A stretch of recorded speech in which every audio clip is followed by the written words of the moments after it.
It's time for the Voice of Reason podcast.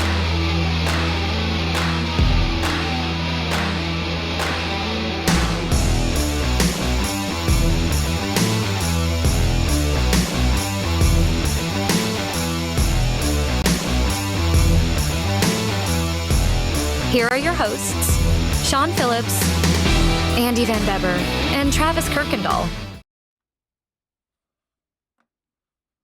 And ladies and gentlemen, thank you all so much for joining us. This is the Voice of Reason podcast. My name is Sean Phillips. As always, I am joined alongside my co-host, Mr. Andrew J. Van Beber. V, how are we doing today? Doing fine and dandy, my friend. We have survived another week in this post-election era. One day at a time. It was not too long ago, I recall, that I was saying that after the election, the world as we knew it would end. Democracy had fallen, Right. and I was under the impression that we would basically get the treatment they got in the Revenge of the Sith, and everyone would start to get murdered and Yes, killed, yes. and the empire would form. And yet here we are. It Here we feels are. pretty similar to that day, except for saw some very interesting things that we're not going to get into this week, just because these were pretty new developing things. We'll have more to talk about them next week. But allegedly, the ICC has issued a warrant for the president of Israel, and I saw where Russia is using nuclear ballistics, not nuclear weapons, but they are using warheads that they also use for their nukes are being launched into the Ukraine. This comes after President Biden has authorized the use of American long range missiles in the Yeah. Ukraine's war against Yeah. Russia. And about 15,000 North Korean troops are now aiding Russia in this Ukrainian war that they are having. It is quite the did you think we were going to be here 4 years ago bingo? And a lot of people are filling up their tiles. That is for sure. Yeah. I was yeah, when we get to that stuff, that's definitely next week, because that takes that's a lot of show prep and a lot of time to go for. Yeah, we can just say that Joe is not going to leave the house tidy and clean for Trump to come in and take hold of. Man, I've had, before we move on, I've had a lot of kids who've asked me within the last couple of weeks, because I do have some students who are pretty, they're locked in, and they're into current events and everything. They're like, are we going to be in World War III? And quite frankly, it's I told the kids this the other day. I said, I didn't vote for Trump, but it's kind of like, you don't want the pilot of your airplane to crash the airplane. Okay, so now we've got our pilot, and we've got the airplane flying, and you want him to succeed and land safely. And so my hope is now that Donald Trump can deliver on some of the things that he promised on, that he could say, I'm going to end the war in Russia with, and we're going to take care of things in Israel and the Middle East. So I hope that he can deliver on that, So we'll see where that goes. But as far as your week, how was your week this week? Did how's life as the recruiter? Just busy, just crazy busy, as I'm sure some of you guys can hear. I'm a little bit congested. I have been traveling up and down across the state the last couple of days, chatting with kids, their families. Um, lack of sleep is very, very real. I was up probably at 5 this morning because I had to drive about 2.5 hours to get to one of my all things considered of leaving here and getting to and how far north my area reaches. In some instances, I've got uh, Clark County, which is about 5 minutes from the Iowa border. Missouri-Iowa border. Um, so I cover a lot of the northeastern part of the state. Um, and I just had a very busy day today, but it was great. I met a lot of motivated young individuals. They're excited about their future and what they've got going on. So, excuse me, had the opportunity to meet with them, but with a fussy, 1 year old who decided that she wasn't going to sleep last night. We're running on about 2 to 3 hours of sleep last night, so we are Do not miss on those the days. fumes. But here we are. We are here. We're getting it done. How about you? How's your week treating Well, you? I'm operating on more sleep than you are apparently. But this has been, we are in the dog days of basketball season, Hmm. and we just crossed the halfway point threshold last night. Shout out to one of our guests who we've had on the past, Lauren Loggerman, who is doing a knockdown job Hmm.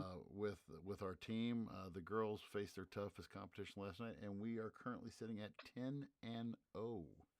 So Nice. Yeah. No. very, Congrats to very, Lauren. very proud of our girls, and Yeah, I've so seen a couple of posts of hers, and it sounds like uh, she's really got those young ladies working oh, together yep, really, really well, which got is them, which is awesome. yep. But no, I've other than that, it's been really busy. So I guess one of the things that we want to get into and talk about tonight, man alive. So Trump is going at a pretty much a good clip, I would say, at naming cabinet members. Um, Hmm. he's, some of the picks have got me, I don't know about Sean, but have got me scratching my head. Um, I guess, we actually, strangely enough, are talking about campaign finance reform in government right now. And one of our kids brought up a point, about since 2010, there was a court case back in 2010, Citizens United versus the Federal Election Commission, in which case the Supreme Court said that contribution money equals free speech. Well, so one of my kids said, so Elon Musk has a lot of free speech, and I'm like, well, what do you mean? He's like, well, he gave, I forgot, they said however many million it was that he gave to Trump's campaign, and so they asked me, did Elon Musk, buy an advisory seat, and um, Hmm. and it was first of all, it was really good that our kids, you know, picked up on some of this stuff. But and it's not like it's a major position that he is that Elon Musk. I forgot what the name, Hmm. what the Yeah, actual. a co-chair with the Department of Government Efficiency. Yeah, and the chief. So his chief of staff, which was the historic, is going to be Susie Wiles, and Hmm. she's going to be the first woman to hold the title of chief of staff. Secretary of State, which Marco Rubio, Hmm. who's and he's with Marco Rubio. He's been on the Senate Intelligence Committee, which I think is going to be that's going to he's got the chops for it, and the fact that he's Marco Rubio is a Cuban American, so he's Hmm. going to be the first Latino person to be Secretary of State. Hmm. Um, Director of National Intelligence. Now that's going to be Tulsi Gabbard. Okay, Hmm. if you remember about Tulsi Gabbard, she ran for the Democratic candidate for president. Was it in six? Was it when I think she ran against Hillary in the primary? 16. Yeah, Yep. Yep. and she has since turned to Republican, Hmm. which that's going to be an interesting but that'll be interesting. Health and Human Services. I want to spend a few minutes on this because this is our guy that we used to follow until he went off the weird crapometer. but Secretary of Health and Human Services, Robert F. Kennedy Jr. Mm-hmm. Okay, so this is the guy who said that he had, it wasn't computer chips. What was it? He said that he had put in his they had gotten his brain were worms or something like that, and then he I had, can't remember and now that then you say it. he Yeah. he did a camp. He did one time. He did a camp out in Central Park, and he wrestled a bear and won and all this stuff. And but now and this is the guy who's criticized vaccines. He criticized COVID-19. Um, you know, he was the one who spread a lot of things about connection between vaccines and autism, and I that one has me. I mean, when Travis was here with us and he'd do shows with us, we all liked. We at one time we could all say, man, we could find some common ground with Kennedy. We liked some of the stuff that he was laying down, some of the early podcasts that he did. But holy Judas, this is. I mean, I don't know what's your thoughts on Kennedy as being Health and Human Services. I mean, I don't know what other what really real qualifications he has for the job.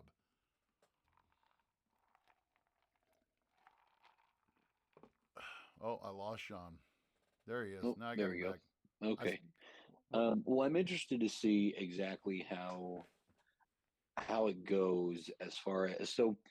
One of the things that we're kind of like seeing that's more of like the highlighted stuff that we're seeing since they've made the announcement is he has put a heavy emphasis on changes that he plans on making to our foods, just foods in general. Right.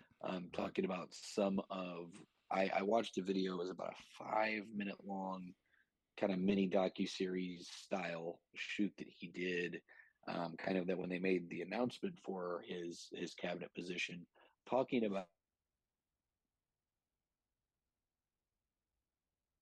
Oh, I hate nights like this. Sorry, guys. Sean will get back in here in just a second, I hope. Here he comes. Right there he is. Okay, so the mini Sorry, documentary. guys, That's okay. I'm not sure why I'm having such a connection problem. Yeah, and it kind of covered like some of the different chemical ingredients that we have in our foods, and he was talking about how we are one of few nations that allow these chemical additives, and kind of goes into depth. And this was just one example of one of them, where he goes into depth and why we even have them in the first place. And so I'm actually pretty interested to see if those are changes that they'll make and be relatively, early day one kind of changes. And then I'd be interested to see how that would potentially affect some of the foods that we would see in stores. A lot of them are different dyes or different substances that, again, I'm not going to act like I am I'm pretty well versed in nutrition. I'm not going to act like when it comes to getting really nitty gritty into a bunch of different, very, very specific ingredients that I know exactly, um, the effects they have on the body and then their purpose that they serve in some of our foods. But a lot of them are for different colorings, the way things are held together. Yeah. So What's the I'm one that's interested red? to see. What's that? Red fog? Well, there was red. yeah, they were talking about the dye. One of the big ones he was talking about was actually it's a yellow dye that is we extract from petroleum. So used to be extract from the waste of coal, but apparently we extract it from gasoline, and it is No. a yellow dye, and it's why like our mac and cheese looks yellow the way it is. It's why Doritos have a certain color to them. It does not apparently affect the taste. It does not apparently affect the texture. It is solely just for something that is it's a color, but it's derived from waste. It's runoff waste of petroleum, and it was discovered that it could, when they first used it to color things. What did he say? They used it to color something, and then they just decided, hey, we could put this in foods, and it would give food a nice color. Um, Jeez. so, and obviously, it's like if you take one little one little chemical like that, like, what kind of differences is it going to? Oh, sorry again, folks. He'll be back here in just a second. But it sounds like they're actively going to try to um, make some serious changes, and I am all for Yeah. a healthier America, and I think there's other programs that can be stated. I saw a really good debate, and the more I thought about it, I remember when I was in school, and they had the Michelle Obama kind of lunch program, and a bunch of people were. What I've seen is people were talking about, oh well, now that it's RFK, these right wingers don't care. When Michelle Obama tried to make your school lunches healthier, you all threw it.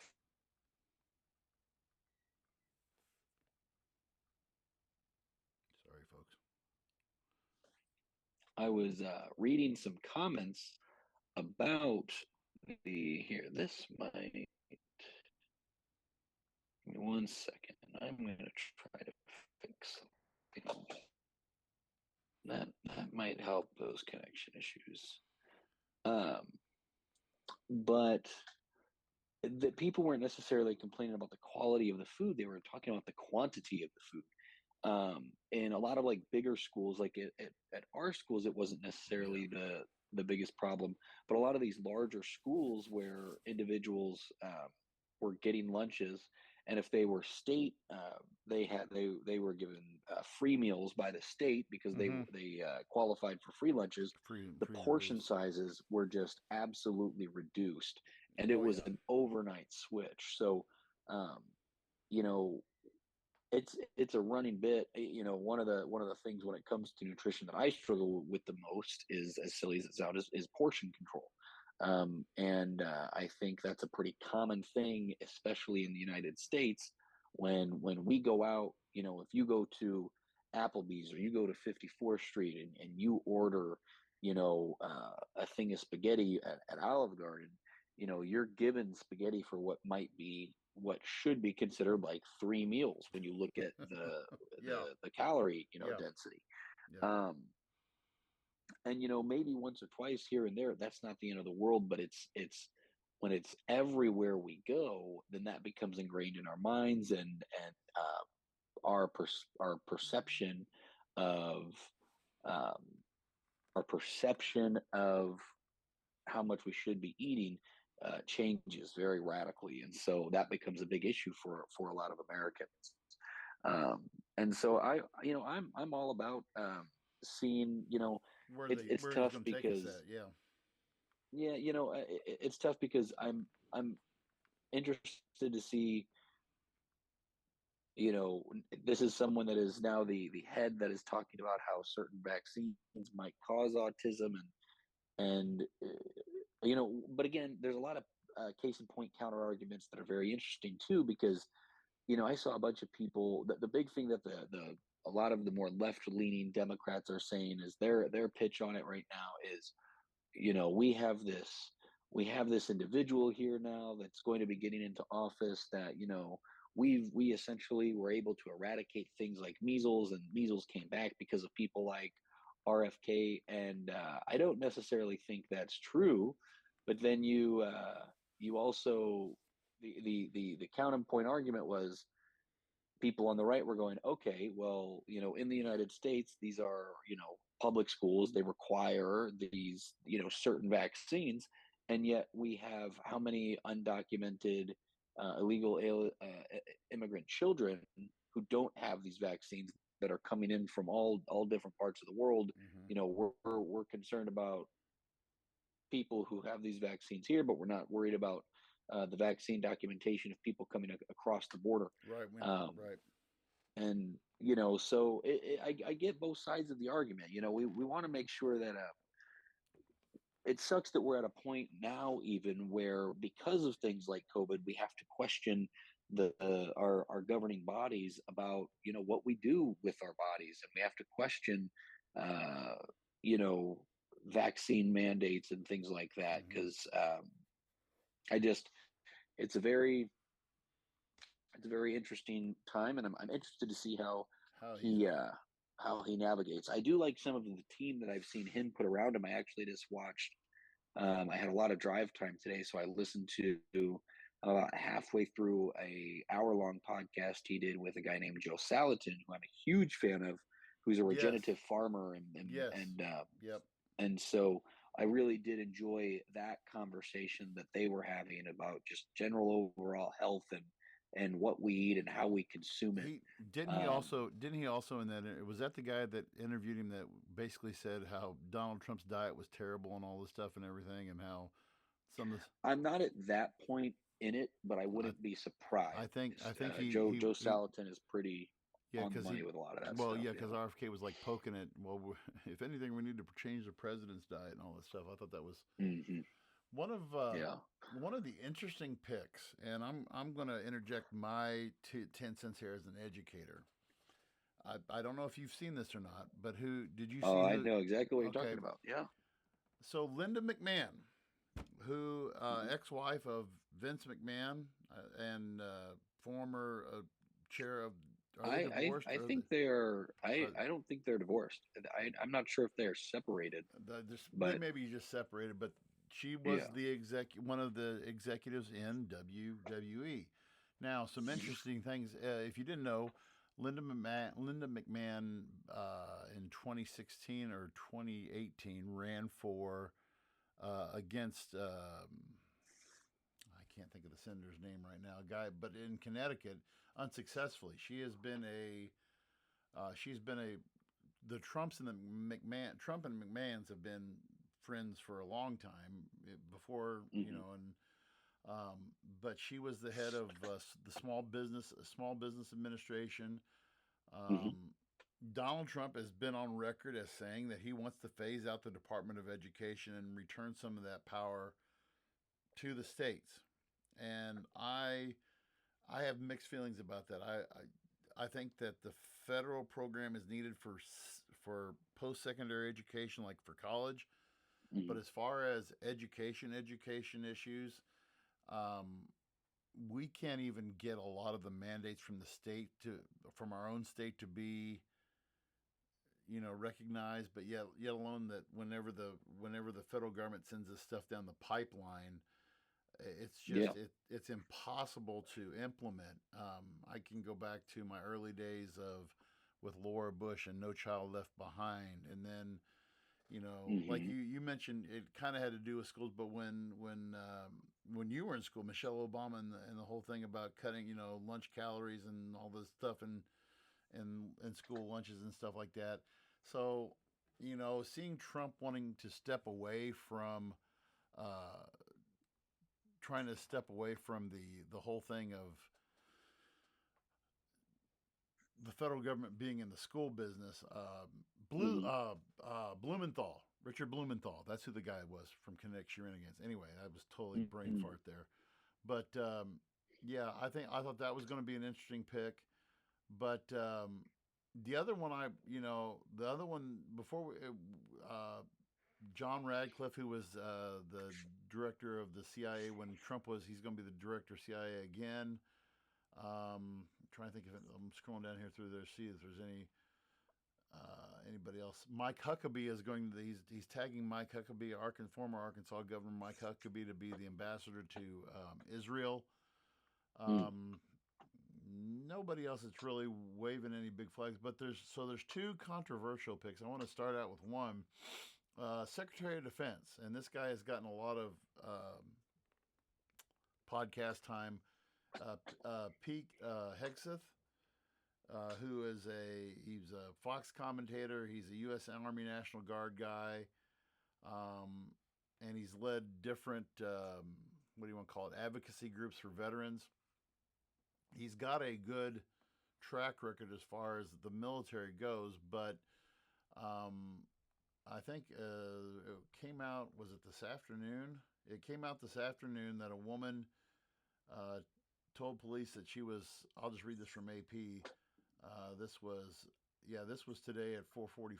A woman told police she was sexually assaulted in 2017 by Pete Hegseth after he took her phone, blocked the door to a California hotel room, and refused to let her leave, according to a detailed investigative report made public today, and or I'm sorry, yesterday. And so, this is Hegseth basically responded and said the matter was fully investigated. I was completely cleared. But in Washington D.C., you know that stuff's not going to fly. When you run for political, or when you do any kind of political work, or you're going to your life is going to become an open book. 100%. We've seen this with Supreme Court justices when they've been nominated. I can't think of the last guy that was nominated by Trump that was on the Supreme Court, and they talked about all the beer parties and all the stuff he had. But I was just like, they were really trying to dig up dirt on this guy. But when it really matters, like right now, you're trying to put together a team who you think, and I'll ask this of you when we talk about Matt Gaetz here in a second. But Trump wants people that are going to stand behind him. Trump wants people. I dare to say, and maybe I'll get your opinion on this, but from what I've seen, Trump it's kind of been 70-30 for me, as far as 70% I think have been solid picks. 70% have been, solid picks that you don't really raise an eyebrow at, that I say, okay, yeah, this guy is qualified for the job. But there's that 30% of people, I think Linda McMahon will do a good job as Secretary of Education. I think Huckabee will do good with Israel. I think Rubio will be good as Secretary of State because they've had past experience in dealing in certain areas. But and I would think that Hegseth is going to do good as far as being whether or not he's going to outlive this storm or not, as far as, is this going to come back to haunt him, this sexual assault thing? So I'm interested. This isn't like a new accusation. This accusation happened in 2017. Right. Yeah. Gotcha. It's just coming. It just comes now. to light. I mean, and that's the other thing that bothers me. When this guy was he was a Fox contributor. He was. He worked with Fox. He also did TED Talks. He's done a lot of stuff. I can't. The guy you guys send me clips of this podcast. This one guy, who's the guy who did the podcast who interviewed the guys who shot Osama bin Laden? That's Travis watched. Yeah, that guy. I know who you're talking about, but that's not a podcast I really listen to. But he did this. He did a podcast with Pete Hegseth 2 weeks ago, and I watched some bits and pieces of that podcast. And I mean, this guy is really well politically put together, as far as he knows his P's and Q's. He knows his stuff about Veterans Affairs, and is everybody going to be squeaky clean? Well, of course not. I mean, obviously they're going to rake Robert. They're going to rake Robert F. Kennedy Jr. They're going to rake him over the coals. And I'm with you. I mean, I like some of the stuff that he's wanting to come out with, but everybody's going to come back to, okay, vaccine, and all the stuff that I mean, he can't erase what he said about linking certain vaccines to childhood autism. That's going to be some of the things that that people are going to raise an eyebrow about. Is okay? Is he really qualified? What is his true medical background? But the one that really caused, and we joked about this, and we talked about this, but the pick for Attorney General, which was Matt Gaetz, and this was a thing that had a lot of people concerned. Matt Gaetz, who was a representative from Florida. He actually resigned his position when he'd heard that he was going to be named Attorney General. So he's no longer a member of Congress. He stepped out of his seat, so he's not there. But some of the things that the House Ethics, the House Ethics Committee recently did a probe into Matt Gaetz. And this had been an ongoing probe, I think, for about a year to a year and a half because of all of these allegations that he was involved in a sex trafficking ring, that he was involved with sleeping with minors, sending photos of himself to minors, and all this other stuff. And a lot of people were like, okay, so and Matt Gaetz, who has no Justice Department, no known connections, no known knowledge of the Justice Department and how it works. But you saw during January 6th, everything that happened on January the 6th, you saw everything that happened during the impeachment trials. You saw everything that Matt Gaetz blindly supported Trump, and a lot of people thought, okay, Matt Gaetz gets into the department as the Attorney General. He's going to go on a revenge tour for Donald Trump, for everybody who tried to get him, tried to impeach him. He's going to go after all the people who say the negative things about him. And this was a lot of people's concerns. And the fact that the man wasn't even qualified for the job. And I get it. I understand it. People said the same thing about Bobby Kennedy, Robert F. Kennedy Jr.'s dad, when he became Attorney General. I mean, he was just a young attorney when he became Attorney General. But it's different from Matt Gaetz. And so yesterday, the House Ethics Committee yesterday concluded their investigation on Matt Gaetz, and they first of all, Mike Johnson, who when they first named him to be the Speaker of the House, Mike Johnson, one of the things that he came out and he was so, his big thing was, well, we need and when Joe Biden was president or is president. But we need transparency in the White House, and we need transparency in politics. And he was the first one in the news conference. I caught a clip of the news conference yesterday afternoon. And in this news conference, he's like, well, this is a slippery slope. If we release the findings of the House Ethics Committee into Matt Gaetz, then it's going to be a slippery slope, and then everybody else is going to be, who could the House investigate next? Anybody who's been accused of sexual crimes. And I'm like, well, those are the kind of people that you don't want representing your country. And so, like everything that happens in Washington, then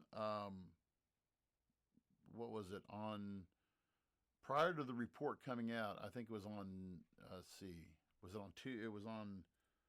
was on Tuesday, I think. So this came out on Tuesday before the report was released yesterday. So they had leaks of the report, and one of the sources said that House investigators subpoenaed Matt Gaetz's Venmo account and PayPal account, and it basically, out of both those accounts, well, just out of his Venmo account, they were able to find $10,000 to Venmo payments to two women who he took to New York, who when he was on Fox and Friends, he paid for them to come with him to Fox and Friends, and then he took to Broadway shows and just were kind of arm candy for him. And so Matt Gaetz, then one of these women come out and again in some of these leaked statements were saying Matt Gaetz, this woman, that one of these prostitutes, or I'm going to call a prostitute, when you pay a woman it's a prostitute, but Matt Gaetz, one of these women testified that he actually had sex in front of her with a 17-year-old girl. And so that comes out, and then the House got a $750 check. This was updated this afternoon. They also, one of the other things that they had was a $750 check that he had given to another woman. I mean, first of all, my question is, doesn't anybody use cash anymore? If you're going to be the attorney general, shouldn't you be the guy who Hmm. knows how to cover stuff up? Right. Uh, So this is all, to me, this is one of those, that was one of the picks that really had me scratching my head. I was, you know, I didn't really, I didn't really think that was. I don't know. What did you think the logic was behind that? I mean, am I far off base by thinking is that a No, I mean, conspiracy theory that he was revenge tour, or was that? What do you think? I don't necessarily know if it was revenge tour. And maybe it was. I mean, and the wrong opinion is, man, how sweet it would have been to see it because of the amount of shit that they just continuous Right, like you have right. your Latita Jones out of New York. My God, Hmm. just the things that were just reoccurring themes over the last 4 years, trying everything that they could um, to go after him. But I mean, and if you look, like a bunch of people were excited about the Matt Gaetz pick because of how Matt Gaetz would grill um, Oh, he different was. individuals whenever they Yes, had congressional hearings. in hearings. Yes. Um, but and it's you're right though. Like, is this an individual that's even qualified?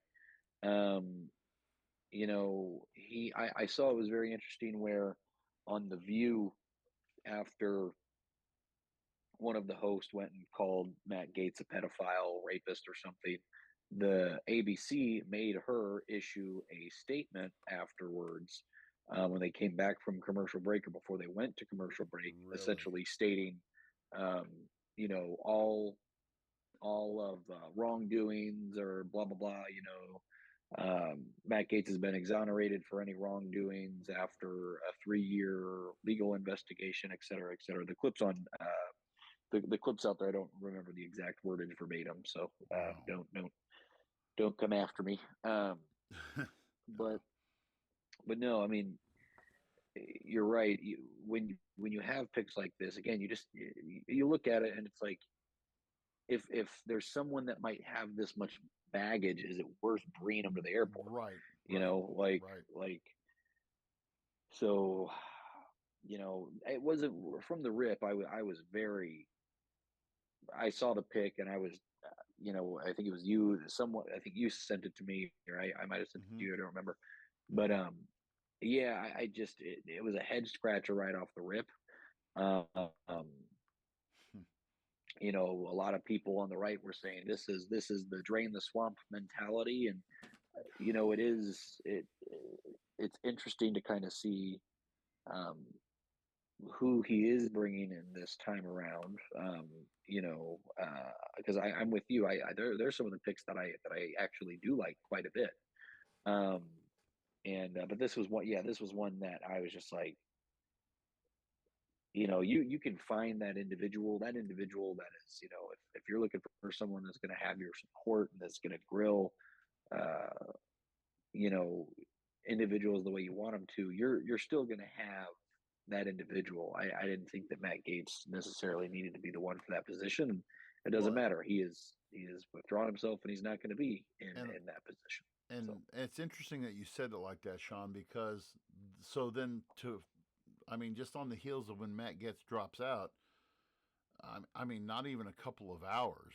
I mean, Matt hmm Getz dropped this morning, and within a couple hours, Trump names Pam Bondi, who is the former Attorney General from Florida, um, to be his pick.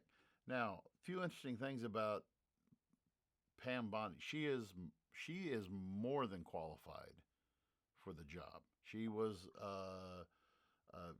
Florida's Attorney General. She has a long track record of going against drug traffickers, sex traffickers. Um, she has, she was a prosecutor in Florida for 20 years before she became Attorney General. Um, she interesting. Another interesting fact, though, to go along with what you said. Though you said somebody who had his back. Pam Bondi served on the legal team for Trump's impeachment trial. Okay, and so she is definitely someone who is basically who's back on track, getting who's qualified, and she wants to get things back on track. I think that Trump, and the statement that he wrote on, I guess it was on Truth Social, whatever it was. He said, "For too long, the partisan Department of Justice has been weaponized against me and other Republicans. Not anymore. Pam will refocus the DOJ to its intended purpose of fighting crime and making America safe again."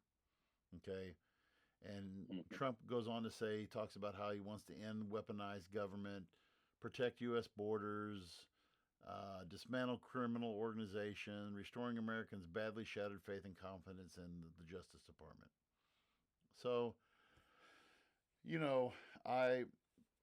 I don't think Pam. I don't think there'll be any problem getting Matt Gaetz. Would, like you said, I like your analogy, by the way. With that much baggage, is it worth taking to the airport? So I don't think I don't think that Matt Gaetz probably. I know just knowing how the Democrats work and how other non-Trumpers work, they would probably crank out witnesses out of the woodwork and bring them forth against Matt Gaetz, and it would have been probably a real black eye for the for America to have to suffer through, and so, and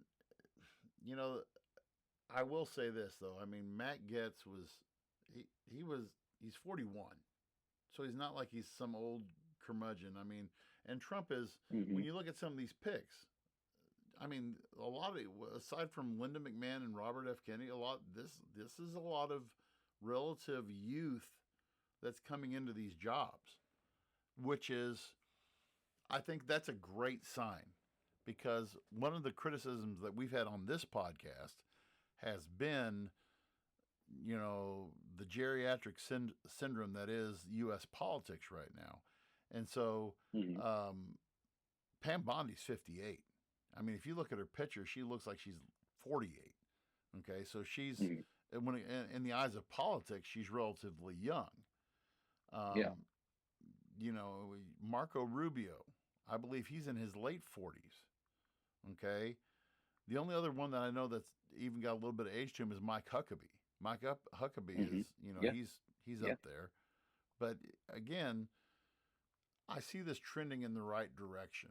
Of course, who knows what it would have been with Kamala. It probably would have been a lot of the same thing. But I think that's another thing that resonated with voters, and that's resonating with these polls and all these things, is about the age of politicians.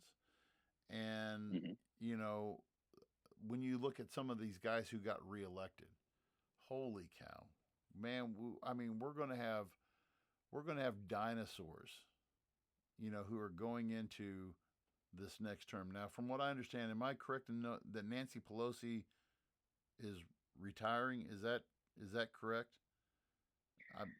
I mean, that's a good question. If it depends on if her husband is done hooking up with drunk male prostitutes, and if they also, have done enough insider trading over the last couple of years to be comfortable enough to want to retire. But yes, I do think. I think she is. I think she's in for another believe term. She's out. Yeah, she's on her way. And then another one that potentially we'll see, but I know that there were some grumblings, because even the Grand Wizard himself, Bernie Sanders, was on he an got interview reelected. Yeah, where he was talking about how there were people on the left stating that it was a Supreme Court justice that should retire before Trump is back in office, so that Joe Biden can put in a new, younger, Democratic-leaning Supreme Court justice. But even Grand Wizard Bernie was like, that's a terrible, like that. Well, when you think about, he just sounds like a car is having a hard time trying to start. That guy. I have problems with, like, okay, so four people who got reelected. Okay, let me just run these numbers past you. Okay, New Jersey, Bill Pascrell, Democrat from New Jersey, 86, reelected. Think about that. Reelected at 86. Maxine Waters, everybody knows who Maxine Waters is, California representative, reelected, 85. Okay, so you got somebody's going to be 88 and 87 when they're up for reelection. Hal Rogers, Kentucky, 85. Stony Hoyer, you've heard about Stony Hoyer before, 84 years old from Maryland, reelected, 84 years old. So this was something that I'm surprised didn't get covered as much in Congress. So according to Legistorm, I looked this up earlier. So the average age of Congress in the new term of Congress that's coming in January, average age 61. The average age is 61 of the newly elected Congress. What, Why would you? My thing is, why would you want to have a job that stressful at that age? Why don't you have grandkids? You said in their shit. You have to, You said it with Nancy Pelosi though. I mean, the inside track to everything, right? You've got the golden ticket. Yeah. You've got the golden ticket. Why give up the golden ticket and just say, oh well, I don't want to make money anymore? I mean, these guys are making base salary 160 some odd thousand a year. On top of that, you have every insider track that you have, depending on what committee you're serving on or who your buddies are on what committee. Yeah, I think there's an app you can follow that it'll invest your money the same way that I saw that. And the two biggest earners from last year were Nancy Pelosi and then a guy who has come to just kind of show his true colors as kind of a hypocrite, Dan Crenshaw. Yes. Dan Crenshaw is the other one who is just magical at making money in the stock market, shaking hands and letting. Never mind, I won't get into it. But yeah, he's also one that's if you want to make the money and listen to him bitch about the elitist, Dan Crenshaw is a good one to. Oh, okay. Dan Crenshaw, the guy with the eye patch. Yeah. Yes. Yeah. Yes. Yep. So, well, it's going to be interesting, and we're definitely going to get more back into our. We wanted to take this week and last week and discuss Trump's transition, and we're going to get back into our geopolitical stuff, and like Sean said, some of the other stuff that we're going to be getting into. And eventually we are going to get into our little historical series about different... Yes, very excited about that. We're going to be moving into that before long here as well. But, we definitely wanted to do a kind of a tie up the election with a nice little bow. We couldn't... When we started this podcast 4 years ago, we couldn't do it too nice and neatly because it wasn't so nice and neat after that election. Right. And so, I mean, and who knows? I'm pretty sure there's a couple counties that are still counting votes right now. So, who knows? Right, the election results might change by the time we have our next episode. Never know. Anyway. Yeah. Well, again, be a friend, tell a friend. Thank you guys so much for joining us and where you get your podcast. If you guys have anything that you'd like us to cover, please let us know down below. We're more than happy to kind of deep dive into some of the things that you'd like to hear from us as well. So until we see you guys next time, thanks again. Thanks for listening to the Voice of Reason podcast. Check out our previous shows and clips on Facebook, YouTube, and TikTok.